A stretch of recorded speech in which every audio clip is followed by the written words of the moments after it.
एक संत जी थे, संत क्या कहें, चलो संत ही कहते हैं। एक संत जी थे, वो चोरी करते थे और चोरी करके जितना सामान मिल जाए तो वो अन्य क्षेत्र बांटते थे। खूब भोजन भंडारा साधु संतों को कराते थे। अब उनकी कोई इनकम तो थी नहीं, तो चोरी करने जाते थे। तो एक सेठ और सेठानी थी और वो साधु इतने ईमानदारी से चोरी करते थे, उतनी ही चोरी करते थे जितने की उन्हें कल जरूरत थी। पूरे गांव में वो चोरी करते थे किसी, और याद रखना गांव के लोग अपना सौभाग्य समझते थे। जिसके घर वो चोरी करने जाएं, लोग सौभाग्य समझते थे कि आज हमारे घर का अन्न साधु संतों के काम आएगा, भोजन बटेगा। तो एक सेठ और एक सेठानी थे, दोनों सो रहे थे। चोर साधु जी उनके घर पहुंच गए चोरी करने। तो चोरी क्या कर रहे थे, सेठ ने गले में, भाई सेठ पैसे वाला था, चैन पहन रखी थी, हाथ में अंगूठियां पहन रखी थी, कड़े बड़े पहन रखे थे। तो क्या हुआ, चोर ने सेठ जी की अंगूठियां उतारनी शुरू कर दी। अच्छा, सेठ जी जाग रहे थे। अब सेठ जी जबरदस्ती आंख बंद किए हैं और वो समझ रहे हैं कि साधु जी अंगूठी, तो उन्होंने एक हाथ इस तरफ था तो इस तरफ की अंगूठी उन्होंने उतार ली। फिर उन्होंने करवट लेके इस हाथ को भी इस तरफ कर दिया, जानकर कि इस हाथ की भी अंगूठियां उतार लें ताकि ये सोना भी हमारा साधु संतों की भोजन में लग जाए। उतार दिया। तब तक क्या हुआ, सेठ जी की पत्नी ने भी काफी रानी वानी हार पहन रखे थे। तो साधु जी ने सोचा कि यदि इसके मिलेंगे तो फिर मैं बड़ा भंडारा करूंगा। तो वो महात्मा जी रानी की तरफ चले गए और रानी के जो आभूषण थे उनको उतारने का प्रयास किया। जब तक उतारने का प्रयास किया तो वो सेठानी जाग गई, और जागी तो चिल्लाई, चोर चोर। बाबा जी भागे, और जब चिल्लाई तो सेठ जी ने डांटा, पागल हो गई है, दिमाग खराब हो गया है, उतरवा नहीं सकती अपने सोने चांदी। अरे चोर था, चोर। सेठ जी चोर नहीं है। सेठ जी बोले वो चोर नहीं था, वो तुम्हारे जो सोना चांदी तुमने जबरदस्ती वजन लाद रखा है, इससे तुम्हें पुण्य तो मिलना नहीं है। और वो चोरी करके ले जाते, बढ़िया बेच भांज के बढ़िया संतों को बढ़िया भंडारा कराते, तो तुम्हें इसके कई गुना ज्यादा फल मिल जाता। जो तुमने पहन रखा है ये तो वजन है बस, पर ये सेवा में लगता तो पुण्य मिलता। सेठ जी ने कहा जबरदस्ती तुमने चिल्ला दिया, अब तुम्हारा धन अब शुद्ध होने वाला नहीं, पहनी रहो। ये तो भार ही है केवल, ये क्या है, केवल भार है। और क्या है ये, इसका क्या उपयोग है? गले का भार, गले में भार और बढ़ा है। अरे पुण्य करो तो कुछ पुण्य मिलेगा। ऐसा संत जी भंडारा करते थे और लोग उनका इंतजार करते थे। ये भी एक भाव है। कहने का तात्पर्य यह है कि वस्तुओं से हर प्रकार की आसक्ति मिटाकर मन को भगवान के चरणों में लगाना है और अपने धन का, देखिए, सुरक्षा करना ठीक बात है।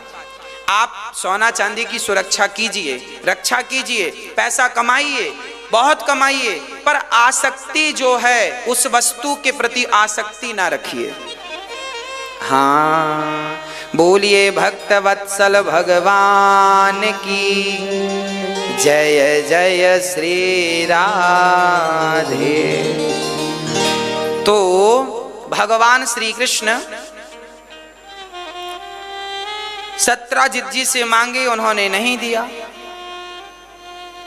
सत्राजित के भाई प्रसेन ने वो मणि पहनी, जंगल चले गए। आज भगवान को झूठा कलंक लगा दिया सत्राजित ने कि कृष्ण ने ही हमसे मणि मांगी थी, हमने नहीं दी, लगता है हमारे भाई को मारकर मणि चुरा ली। मणि चुरा ली, भगवान को झूठा कलंक लगा दिया। अच्छा, भगवान को कलंक क्यों लगा? इसलिए कलंक लगा भगवान को क्योंकि गणेश चतुर्थी की चंद्रमा का भगवान ने दर्शन कर लिया था। जो आपन चाहे कल्याणा, सुजसु सुमति शुभ गति सुखि नाना, सो पर नार लीलार गोसाई, तजऊ चौथ के चंद्र की नाई। जो स्त्री अपना कल्याण चाहती है वो पर पुरुष को ना देखे, और जो पुरुष अपना कल्याण चाहता है वो पर नारी को ना देखे। देखना ही गुनाह है। इसलिए शास्त्र कहते हैं कि हमें मर्यादित रहना चाहिए, स्त्री पुरुष का चिंतन कदापि नहीं करना चाहिए। शास्त्र तो ये कहते हैं कि सपने में भी पर नारी का चिंतन नहीं होना चाहिए, सपने में भी पराई स्त्री का टच नहीं होना चाहिए, सपने में भी पर पुरुष का स्पर्श नहीं होना चाहिए, क्योंकि ये चीजें शास्त्र के विरुद्ध हैं, और जो विरुद्ध है वो गलत ही है। शास्त्र जो आज्ञा दें शास्त्र उसका तो पालन करो, शास्त्र जो आज्ञा ना दें उनका पालन ना करो। शास्त्र की आज्ञा मानना ही धर्म है और शास्त्र की आज्ञा ना मानना ही अधर्म है। पर नारी पैनी छुरी तीन तरफ से खाए, धन हरे यौवन हरे और घोर नरक ले जाए। पर नारी से बच के रहना, पर पुरुष से बच के रहना। जो इन दोनों से बच गया, नारी पुरुष से बच गई, पुरुष नारी से बच गया, वो सीधे भगवान के घर पहुंचेगा, निश्चित है उसकी सदगति होगी।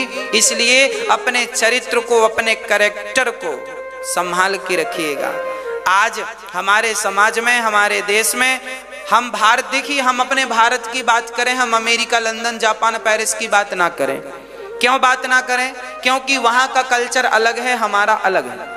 वहाँ का खान पान अलग है, हमारा अलग है। वहाँ का रहन सहन अलग है, हमारा अलग है। वहाँ सुअर का मांस खाते हैं, हमारे यहाँ तो 56 भोग खाते हैं। तो जहाँ का खान पान ही शुद्ध नहीं है, वहाँ के विचार शुद्ध कैसे हो सकते हैं? विदेशों के विचार शुद्ध नहीं हो सकते, क्योंकि खान पान शुद्ध नहीं होता। विचार केवल भारत के शुद्ध हो सकते हैं, क्योंकि खान पान यहाँ का शुद्ध है। आज खान पान बिगड़ गया है, इसलिए थोड़ी सी विकृतियां आ गई हैं। हमारे भारत में चरित्रवान लोग होते हैं, और ऐसे चरित्रवान केवल भारत में ही पाए जाते हैं, अन्यत्र किसी भी क्षेत्र में, दुनिया के किसी भी कोने में नहीं पाए जाते। इसलिए हमें चरित्रवान बनना होगा। हम आपसे निवेदन कर रहे हैं कि आप अपनी बेटियों को, आप अपने बेटों को ज्यादा से ज्यादा चरित्र की शिक्षा दीजिएगा, चरित्रवान बनाइएगा। चरित्र बिगाड़ कर भी बहुत सारे पैसे कमा लिए, बहुत नाम कर लिया, उस नाम का, उस पैसे का कोई अर्थ नहीं है। इसलिए चरित्रवान बनो। ये चरित्रवानों की धरती है, यहाँ बड़े बड़े साधु संत रहते हैं। चरित्रवान हमको इसलिए बनना चाहिए क्योंकि ये चरित्रवानों का, राम चरित्र सुनवे को रसिया, राम लखन सीता मन बसिया, ये चरित्रवानों का देश है। राम जैसे चरित्र हमारे आदर्श हैं, इसलिए हम सभी को चरित्र का पालन करना चाहिए। चरित्र कैसे बिगड़ता है? चरित्र बिगड़ता है देखने से, चरित्र बिगड़ता है सुनने से। इसलिए गंदी बातें, गलत चीज ना सुनो ना देखो। देखोगे तो चरित्र बिगड़ जाएगा। आजकल बच्चे एक दूसरे को देखते रहते हैं। हमारे शास्त्रों में देखना बुरा नहीं है, ताकना बुरा है। सुनो क्या लिखा है, देखो भालो तको मत, खाओ पियो छको मत, चलो फिरो थको मत। देखना बुरा नहीं है, ताकना बुरा है। और आजकल के बच्चे देखते नहीं है, इनके मोबाइल में रिंगटोन सेट होती है, ताकते रहते तुझको सांझ सवेरे। आजकल के बच्चों ने हीरो हीरोइन को अपना गुरु बना लिया है, और ये हीरो हीरोइन सिखाते हैं ये देखना। देखो, गुरुजन सिखाते हैं देखना, और हीरो हीरोइन सिखाते हैं ताकना। वो देखो गाना आया ना, ताकते रहते तुझको सांझ सवेरे, हाँ या ना? तो आपके बच्चों को हम तो अच्छी बात सिखा रहे हैं, पर अच्छी बात तो वो कम सीखते हैं, हीरो हीरोइन की गंदी बातें ज्यादा सीख लेते हैं। तो वो देखते कम है, ताकते ज्यादा है। और जब ताकते हैं तो चरित्र बिगड़ जाता है। चरित्र बिगड़ता है नेत्रों से, दृष्टि से। देखेगा तो चरित्र बिगड़ेगा, देखेगा ही नहीं तो चरित्र क्या बिगड़ेगा। इसलिए आंखों पर कंट्रोल करना चाहिए, कानों पर कंट्रोल करना चाहिए और जिह्वा पर कंट्रोल करना चाहिए। जिसने अपनी जिह्वा पर अरे गलत शब्द कह दिया था द्रौपदी ने तो महाभारत खड़ा हो गया। अंधों के अंधे होते हैं, जिह्वा फिसलेगी तो महाभारत होगा, आंख फिसलेगी तो चरित्र बिगड़ेगा। हाँ, आंख फिसलेगी तो चरित्र बिगड़ेगा और जिह्वा फिसलेगी तो महाभारत होगा। रावण की आंख फिसल गई तो रावण का समूल नष्ट हो गया, सर्वनाश हो गया। रावण की आंख ही तो फिसली थी, किसे देखकर?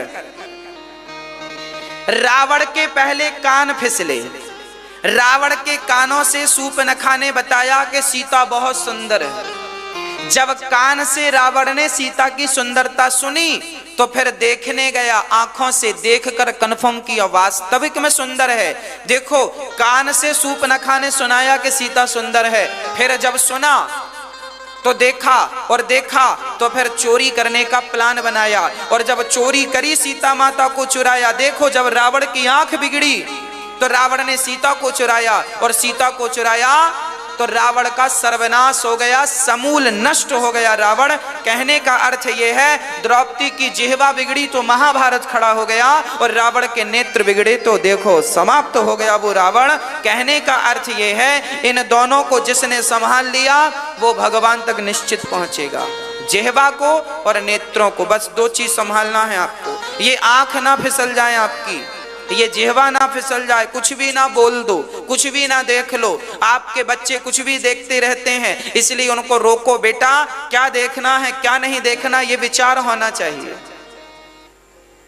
विचारमय जीवन हो, कुछ भी मत देख लो।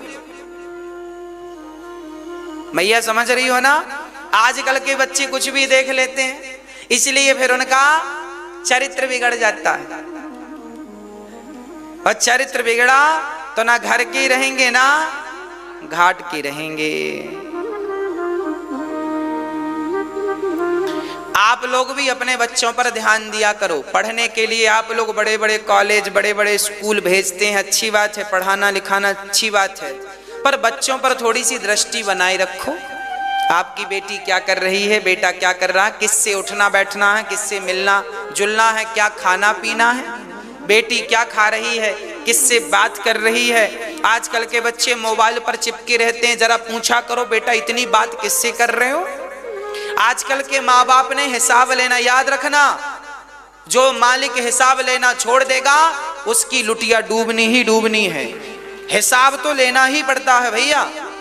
आपने नौकर चाकर रखे हैं, उनसे हिसाब लेना पड़ता, हिसाब नहीं लोगे सत्यानाश हो जाएगा।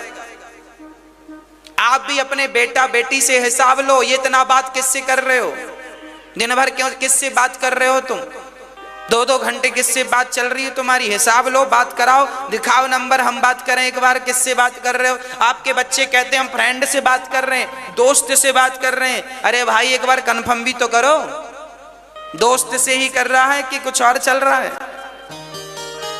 बाद में फिर रोने से फायदा नहीं होगा। घाव छोटा होता है ना तो इलाज हो जाता है, और बढ़ जाए तो फिर सीधा ऑपरेशन ही होता है। तो ऑपरेशन की नौबत ना आए, छोटे में ही सब ध्यान दे दो बच्चों पे, ताकि उनके चरित्र ना बिगड़े, उनका जीवन ना बिगड़े। ये माँ बाप की परम जिम्मेदारी है। माँ बाप को देखना चाहिए कि बच्चे क्या कर रहे हैं, किस दिशा में जा रहे हैं। आप ध्यान नहीं दोगी या दोगे तो कल को बच्चे बिगड़ जाएंगे, भटक जाएंगे, फिर माथा पीट के रोते रहना, कोई फायदा नहीं।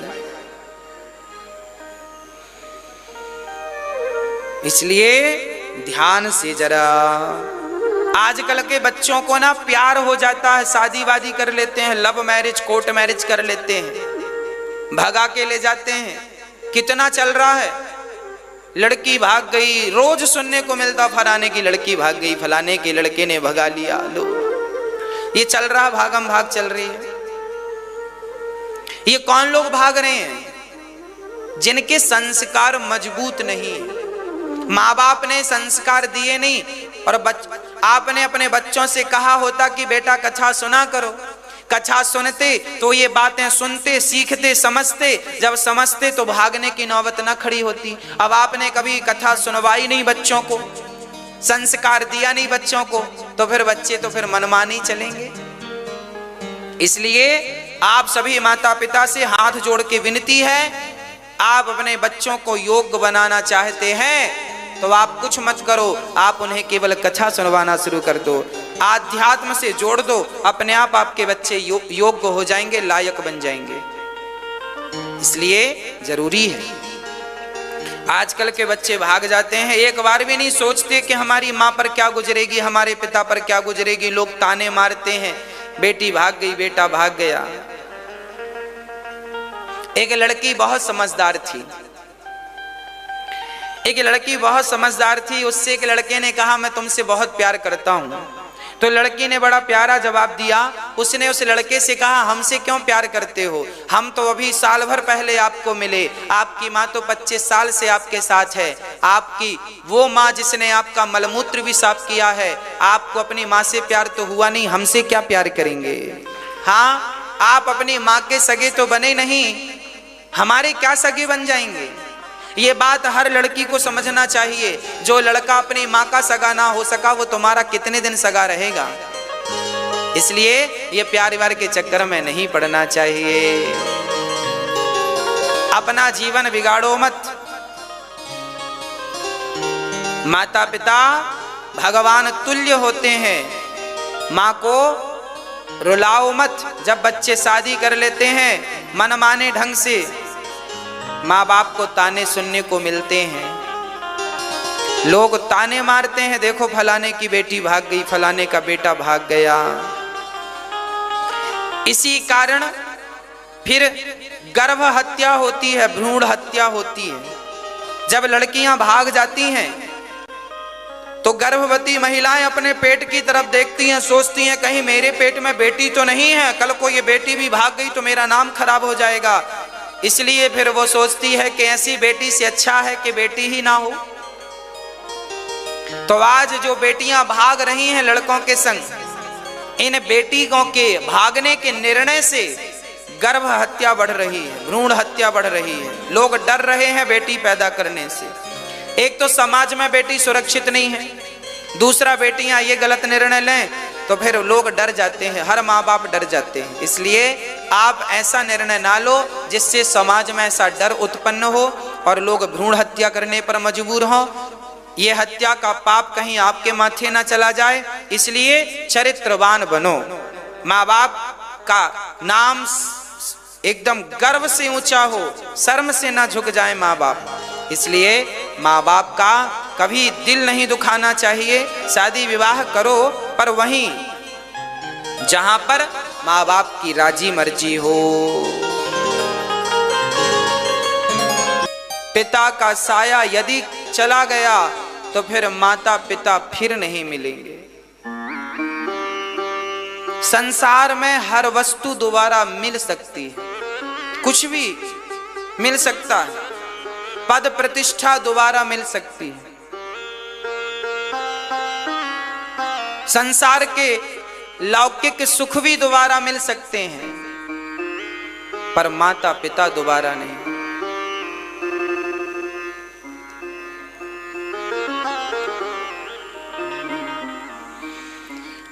माता की ममता, पिता का सहारा, जीवन में प्राणी तुझको मिले ना दोबारा। ये लाइन अपने बच्चों को जरूर सुनवाइएगा। बच्चों को ये लाइन जरूर सुनवाइएगा। माता की ममता, पिता का सहारा, जीवन में प्राणी तुझको मिले ना दोबारा। योगी तू तो पी ले इनके।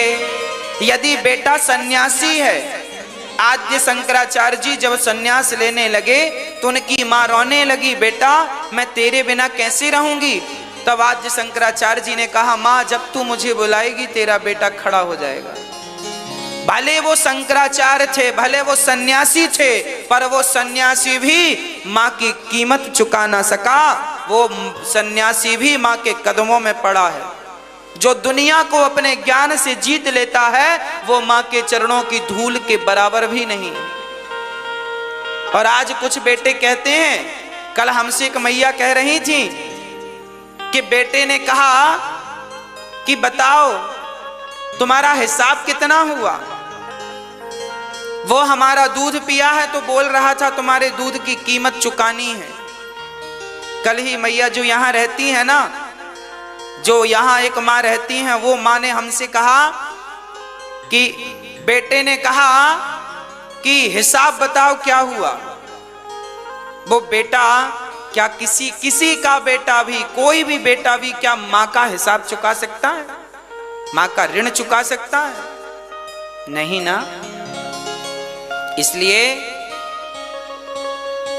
बच्चों को चाहिए कि वो कभी भी अपने माँ का दिल ना दुखाएं, माँ के भावनाओं के साथ खिलवाड़ ना करें। आजकल के बच्चे अपने, अच्छा ये बताओ, बेटा किसी लड़की के साथ भाग गया तो उसने अपनी माँ को और अपने पिता को धोखा दिया कि नहीं? मुझे ये बताओ, दिया कि नहीं? अब बताओ, ऐसे धोखेबाज को क्या भगवान माफ करेंगे? माँ तो माफ कर भी देगी क्योंकि बेटा है, बाप तो माफ कर भी देगा, पर याद रखना भगवान तुम्हें माफ नहीं करने वाले। ये धोखेबाज लोगों से सावधान, जो अपनी माँ को धोखा दे सकते हैं, जिस पेट से जन्म लिए हैं उस जननी को धोखा दे सकते हैं, ये समाज में कभी भी किसी को भी धोखा दे सकते हैं।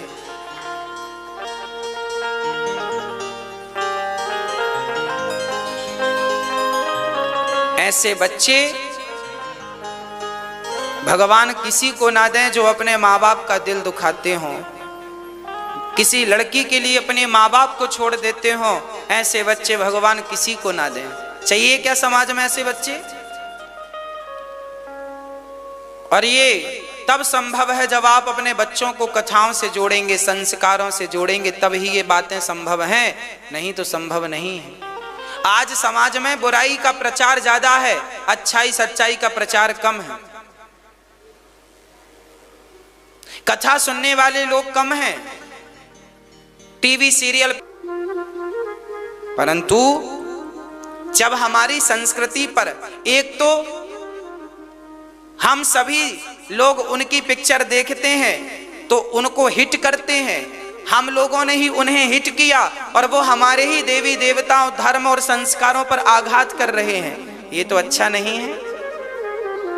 इसलिए मैं आपसे निवेदन कर रहा हूं कि इन हीरो हीरोइन के साथ तुम जाके जो सेल्फी लेते हो ना, सेल्फी मत लिया करो, बल्कि इनसे कहा करो कि साहब बहुत पैसा कमा लिया, अब कुछ हॉस्पिटल बनवाओ निःशुल्क जरूरतमंदों के लिए, कुछ खुलवाओ अन्न क्षेत्र ताकि तुम भी पुण्य के भागीदार बनो। कहो इनसे, हिसाब लो जरा इनसे। आपका पैसा आपने दिया, देखो आप हमें पैसा देते हैं, आप हमें दान करते हैं ना, आप हमें जो भी पैसा देते हैं उस पैसे से हम क्या करते हैं आकर देख लेना। यहाँ रोज अन्न क्षेत्र चलता है, दवा क्षेत्र चलता है, बंदरों की सेवा चलती है, गायों की सेवा चलती है, और एक हॉस्पिटल निर्माण होने का कार्यक्रम चल रहा है। अभी होगा नहीं, हुआ नहीं है, पर दवाई अभी से चल रही है। माँओं की सेवा का कार्य चल रहा है, यहाँ माएँ रहती हैं, उन सब की सेवाएं होती हैं और माएँ बड़े प्रसन्न चित्त से यहाँ रहती हैं।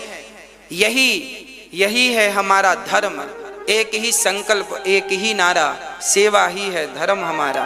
इसलिए इनसे कहो ये भी सेवा करें, केवल पिक्चर बना करके समाज को बरगलाएं नहीं, गलत राह ना दिखाएं, तुम भी कुछ करो। हर पैसे वाले से बोलिएगा, अरे सरकारी हॉस्पिटल जो है सो है, अच्छी बात है, पर जो पैसे वाले लोग हैं इनको भी एक हॉस्पिटल बनाना चाहिए कि नहीं? हाँ या ना?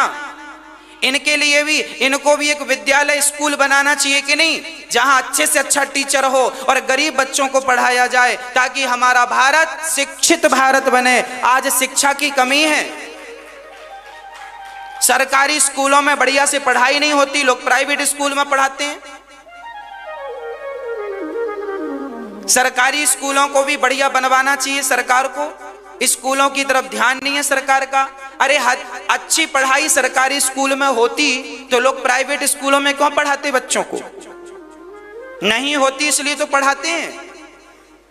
प्राइवेट स्कूल में जो टीचर पढ़ाते हैं ना, वो 5,000 रुपए महीना या 10,000 रुपए महीना में पढ़ाते हैं, और सरकारी स्कूल में जो टीचर होते हैं उनकी 50,000 रुपए, 80,000 रुपए, 1,00,000 रुपए महीना सैलरी होती है। पर फिर भी आदमी प्राइवेट स्कूल में नहीं पढ़ाना चाहता बच्चों को। ये भारत की मानसिकता बोल रहा हूं। कोई भी माँ बाप सरकारी स्कूल में पढ़ाना नहीं चाहते। जरा सरकार से पूछो कि सरकार आपने क्यों सरकारी स्कूलों को ऐसा बनाया है? एक तो पैसा दे रहे हैं लाख रुपए, और फिर भी कोई माँ बाप अपने बच्चों को सरकारी स्कूल में क्यों नहीं पढ़ाता? या तो सरकारी स्कूलों को इतना बढ़िया किया जाए कि सबके बच्चे एक साथ बैठकर पढ़ें, गरीब हो अमीर हो, बढ़िया पढ़ाई हो। मजबूरी में आदमी सरकारी स्कूल में पढ़ाता है बच्चों को। सरकारी स्कूलों पर ध्यान नहीं है सरकार का, ध्यान देना चाहिए। इसलिए हम बोलते हैं हर पैसे वाले को कि फ्री में निःशुल्क एक स्कूल तुम बनवाओ, यही तो तुम्हारा पुण्य है। ये दास अनिरुद्ध आपको वचन देता है कि केवल हॉस्पिटल ही नहीं, हम बहुत जल्दी एक स्कूल भी बनाएंगे, विद्यालय बनाएंगे, जहां सब बच्चों को निःशुल्क शिक्षा प्राप्त होगी। बहुत जल्दी होगा। जब ये नहीं करेंगे तो फिर हमें करना पड़ेगा। हम तो कहते हैं कि आप करो, आप करोगे तो हम क्यों करेंगे? हम तो जो कर रहे हैं वही ठीक है, पर जब तुम नहीं करोगे तो हमें वो सब कुछ करना पड़ेगा जो तुम नहीं कर रहे हो। करना चाहिए अच्छे काम, सबको करना चाहिए, ताकि समाज में जागरूकता आए, शिक्षा बढ़ेगी, तब हमारा भारत शिक्षित होगा। जरूरत है शिक्षा की। सरकारी स्कूलों को ही इतना बढ़िया किया जाए कि कोई प्राइवेट में पढ़ाए ही ना। क्या कमी है, कहां कमी है? स्वीकार करो और सुधार करो। जब स्वीकार करके सुधार करेंगे तो अपने आप हमारा भारत सबसे आगे होगा।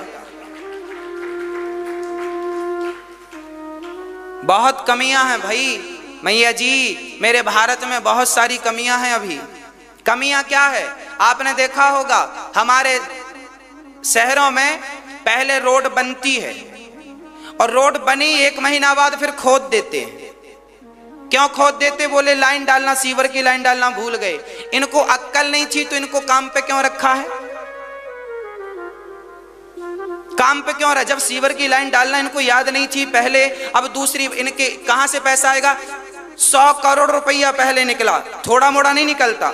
100 करोड़ रुपया निकला तो उससे रोड बनी, 1 महीना बाद खोद दी, 100 करोड़ रुपया गए, अब फिर 100 करोड़ रुपया निकलेगा तो फिर रोड बनेगी और सीवर लाइन।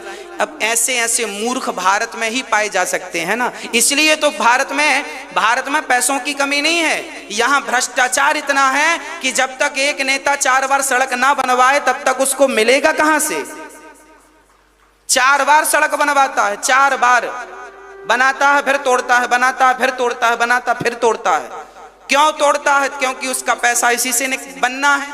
और सरकार को पता नहीं है क्या सब चीजें पता है? कैसे भारत तरक्की करेगा जब एक ही जगह सारा पैसा लग जाएगा?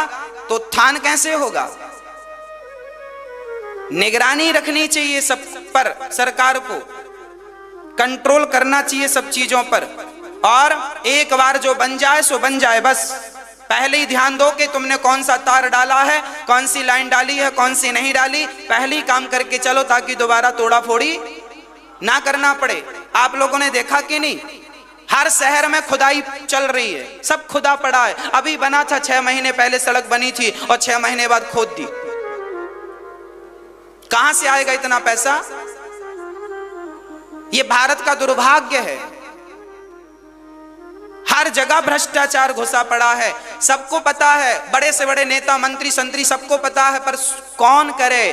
भारत को कोई अपनी मां मानता ही नहीं। अरे भारत को अपनी मां मानता होता तो मां के साथ ऐसा अत्याचार ना करते लोग। ये अत्याचार ही तो कर रहे हैं मां के साथ।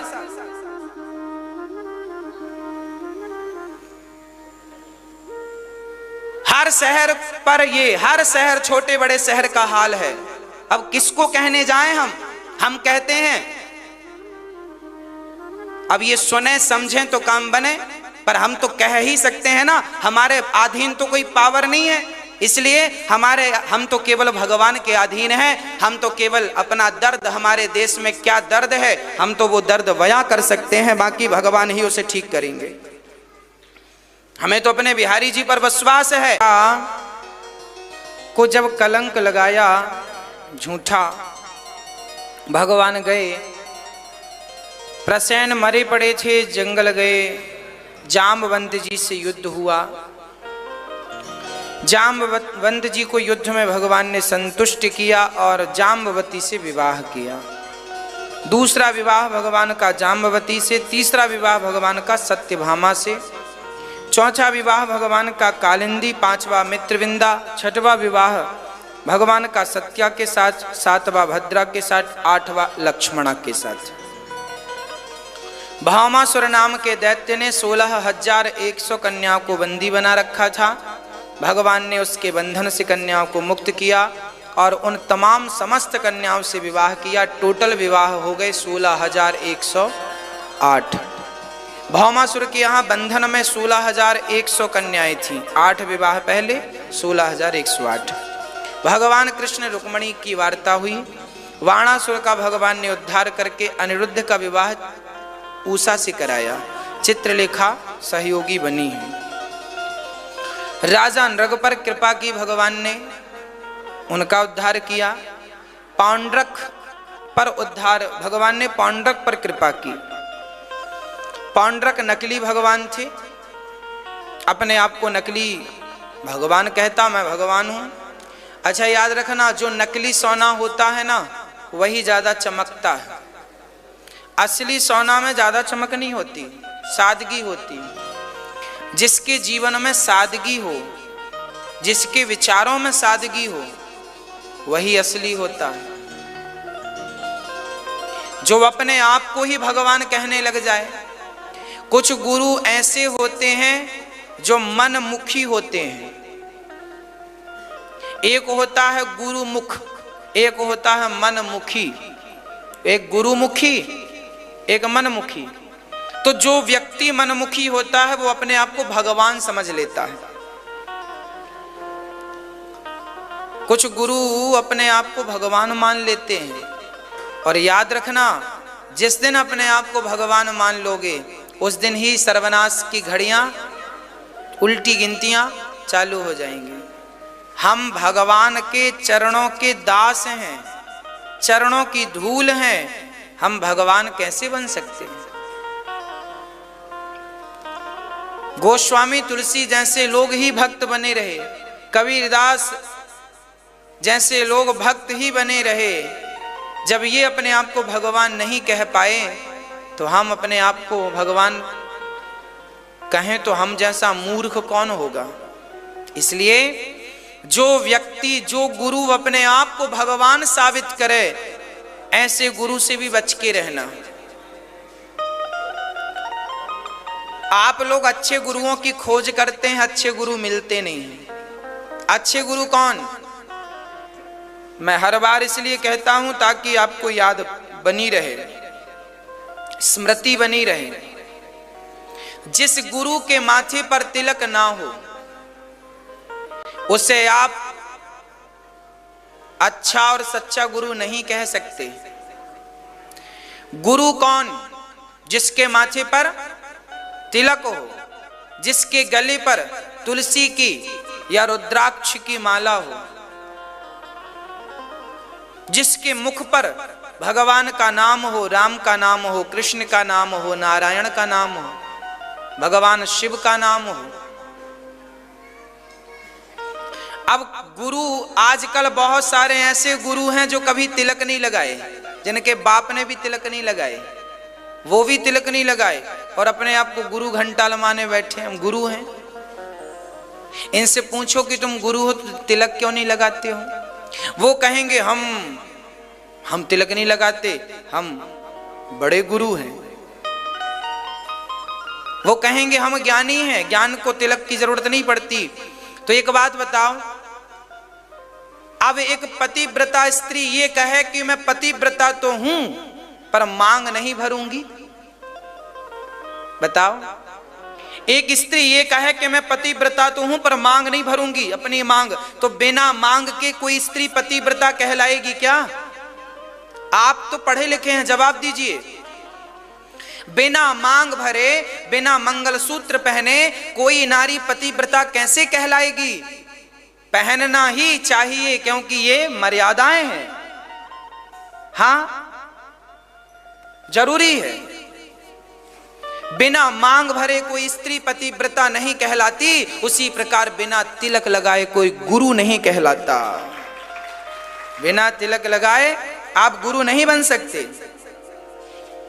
गुरु का अर्थ होता है कि आप किस परंपरा से हैं।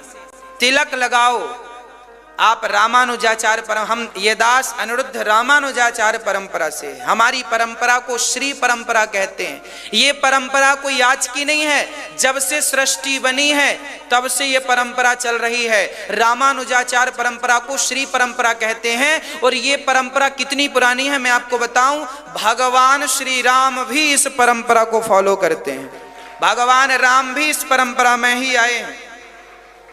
भगवान, याद रखना, भगवान राम की जो मां है कौशल्या मैया, ये किनकी पूजा करती हैं? कौशल्या मैया किनकी पूजा करती हैं? नारायण की पूजा करती हैं।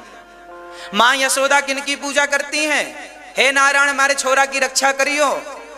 हां, यशोदा नारायण की पूजा करती हैं, मां कौशल्या और दशरथ जी नारायण की पूजा करती हैं। जिस परंपरा में भगवान का जन्म हुआ है, ये वही परंपरा है, श्री परंपरा जिसे कहते हैं। हां, श्री परंपरा कहते हैं। श्री, कलयुग में श्री रामानुजाचार्य भगवान आए, लक्ष्मण जी ही रामानुजाचार्य बन के आए, फिर उनका नाम, इस परंपरा को श्री परंपरा के साथ रामानुजाचार्य परंपरा कहने लग गए। इस परंपरा में हम लोग वही मंत्र देते हैं जो मंत्र स्वयं भगवान राम ने जपा था अपने गुरु जी से पाकर। दशरथ जी भी यही मंत्र जपते थे जो हम जपते हैं। फिर वो परंपरागत चला आया, वही। युग तो बदल गए पर मंत्र नहीं बदले, लोग बदल गए। भाई मैंने आपको मंत्र दे दिया, आपने आगे पहुंचाया, आपने आगे, तो हम तो चलते गए, निकलते गए, पर वो मंत्र ज्यों का त्यों बना रहा है, वह मंत्र सबका कल्याण करता रहा। तो परंपरा इसे बोलते हैं जो अनादि होती है, ये परंपरा है। और आज जो बिना तिलक छाप गुरु हैं, ये मनमुखी वाले हैं, ये गुरुमुख नहीं है, ये मनमुखी है, मनमुखी। तिलक नहीं लगाते। ये क्यों नहीं लगाते भाई तिलक? तिलक तो जरूरी है, शिखा जरूरी है, तिलक जरूरी है, यज्ञोपवीत जरूरी है। जैसे नारी के लिए बिंदिया, मांग, मंगलसूत्र, माहौर, मेहंदी जरूरी है। अब सुहागन लड़की का मंडप में, सुहागन लड़की का विवाह हो मंडप में, और लड़की कहे मैं मांग नहीं भरवाऊंगी, मैं मंगलसूत्र नहीं पहनूंगी, तो भैया फिर मंगलसूत्र नहीं पहनना, मांग नहीं भरवाना, तो तुम शादी की योग्य हो? शादी होगी? भाई शादी तो तब मानी जाएगी ना जब आपके मांग में सिंदूर होगा। उसी प्रकार गुरु तब माने जाओगे जब माथे पे तिलक होगा। सिंपल बात है। अब तिलक लोग लगाते नहीं है, और आप लोग शिष्य लोग पूछते नहीं हो गुरुजी तिलक क्यों नहीं लगाते? अपने गुरुजी से पूछा करो, गुरुजी तिलक क्यों नहीं लगाया आपने? केवल वही ना पूछें आपसे हर चीज, आपको भी अधिकार है पूछने का। पूछा करो, गुरुजी आप किस परंपरा से हो? परंपरा का नाम क्या है आपकी? हमारी क्या परंपरा है? आपके गुरु ने आपकी भुजाओं पे शंख चक्र दिए हैं क्या? देना जरूरी है। तो असली गुरु कौन है? जो परंपरागत हो, जो भगवान की भक्ति करते हो, जो औरों को भक्ति कराते हो, जो सेवा करते हो, बस वही गुरु है। इसलिए पानी पियो छान के गुरु बनाओ, बिना तिलक वाले को गुरु मत बनाना। बस ये है। आपके गुरुजी तिलक लगाते हैं कि नहीं, एक बार देख लेना उनको। नहीं लगाते तो पूछना, गुरुजी तिलक क्यों नहीं लगाते? तो फिर वो ज्ञान बघारेंगे। हम तो ज्ञानी है बेटा, तिलक नहीं लगाते। तो फिर आप भी ज्ञान बघार देना कि फिर पतिव्रता नारी मांग क्यों भरती है गुरुजी। हाँ, बताने वाले बहुत मिलेंगे। अरे भाई, तिलक तो परंपरा है, प्राचीन है। तिलक ही तो हमारी पहचान है। वो हिंदू हिंदू कैसा, जिसके सिखा ना हो, तिलक ना हो और मुख में भगवान का नाम ना हो, वही तो पहचान है।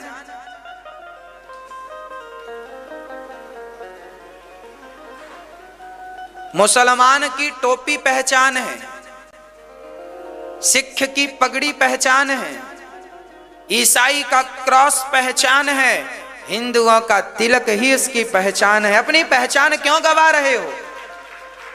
सिखा तिलक यही तो पहचान है। इसलिए हमारी माताएं भी तिलक लगाती हैं। ये जो बिंदी रखती हैं, ये तिलक ही तो है। तो जो आपके गुरुजी बिना तिलक वाले हैं, उनसे अच्छी तो आप ही हो। कम से कम आपके माथे पे बिंदिया तो है, तिलक तो है। ये माताएं जो तिलक लगाती हैं, ये बिंदी, ये तिलक है। पहले बिंदी नहीं लगाती थी, कुमकुम कोई लाल लगाती थी। अब बिंदी का जमाना है तो बिंदी चिपकाने लग गई तिलक की जगह। नहीं तो ये तिलक ही था। हमारे भारत की हर स्त्री तिलक लगाती है। तिलक मतलब बिंदी। आजकल बिंदी आ गई ना। आज के 100 साल पहले तो बिंदियां नहीं थी। 200 साल पहले, 400 साल माथे पे पहले कांच की बिंदी आया करती थी, कांच की। उसके पहले भी केवल गोल लाल लगा लिया करती थी माताएं। कुमकुम, रोली है ना, रोली लगा लिया करती थी। ये तिलक था। आज भी आपको बिंदी लगाओ, पर फिर भी छोटा सा। पहले भगवान को चरणों में तिलक लगा दो, लाल माता जी के, और वही तिलक प्रसाद स्वरूप अपने माथे पे लगाना चाहिए। ये श्रृंगार है। इसलिए पांडरक को भगवान ने मारा, नकली भगवान बन रहा था। आप भी नकली भगवानों से सावधान, नकली गुरुओं से सावधान। राम ही, कृष्ण ही, नारायण ही, शंकर ही, दुर्गा ही, भगवान शंकर ही, राम ही, कृष्ण ही, नारायण ही हमारे भगवान है। बस इसके अतिरिक्त नान्यम जाने नहीं, बजाने न जाने, किसी को हम नहीं जानते। भगवान की दृष्टि, अरे भाई, स्त्री के लिए उसके पति की जगह क्या कोई दूसरा पुरुष ले सकता है? यदि दूसरा पुरुष आपके पति की जगह नहीं ले सकता, तो मेरे भगवान की जगह दूसरा कोई कैसे ले सकता? हमारे भगवान तो नारायण ही है। वह नारायण ही कृष्ण है, वह नारायण ही राम है, वह नारायण ही वामन नरसिंह है। इसलिए भगवान नारायण की पूजा करने वाले हैं हम लोग। नारद जी क्या जपते हैं? श्रीमन नारायण नारायण। नारद जी भी अपनी परंपरा के हैं, श्री परंपरा के, क्योंकि वो भी श्रीमन नारायण नारायण जपते हैं और हम लोग भी श्रीमन नारायण जपते हैं। जय श्रीमन नारायण, जय श्रीमन नारायण। देखो, नारद जी से परंपरा, नारद जी भी हमारी परंपरा से हैं, हमारे आचार्य हैं, वो पूर्वज। उन्हीं से फिर हम लोग हैं। जय श्रीमन नारायण हम लोग बोलते हैं।